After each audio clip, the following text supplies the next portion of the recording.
bola kabri kaate kuda suko annabi pada kiti kuda budara hata baca selalu belu belu belu bahmena betapa kuda baca budara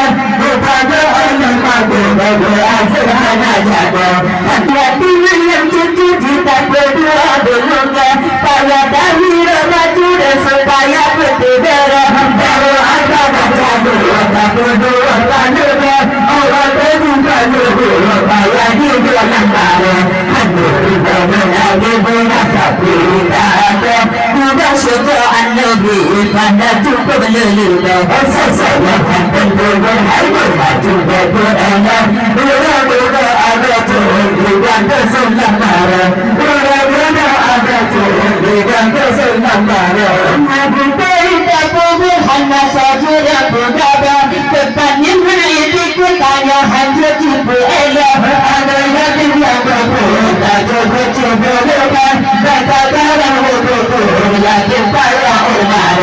aku berdoa berdoa kabulkan mudah suka Nabi pada cukup leluhur saya akan berharap maju berdoa berdoa ada Tuhan dengan kesenangan berdoa ada Tuhan dengan kesenangan sangat tangan pada dua benda ada tukang pulang beli tiket hanya batu dan tandara satu kalau bersatu lalu bersatu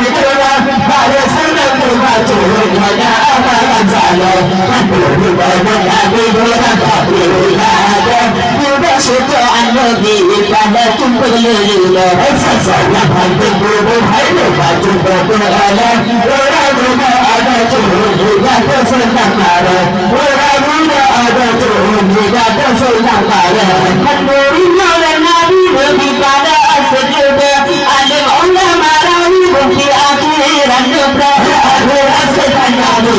rasul bersama hanya cinta Nabi kepada rasulullah aku Nabi ada juga suka Nabi pada cukup leluhur saya hati berharap maju berdoa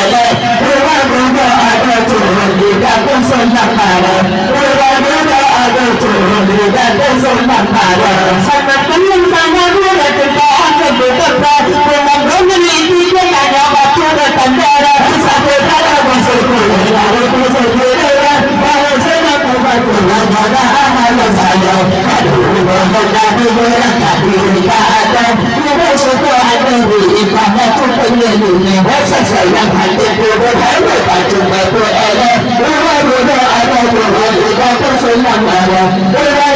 ada Tuhan dengan kesenangan menurutnya Nabi lebih pada sejuta alim ulama rawi bukti akhiran nubra akhirat setanyamu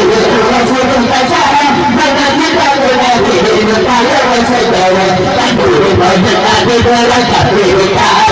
mudah suka Nabi pada cukup leluhur saya hati berharap maju berdoa berdoa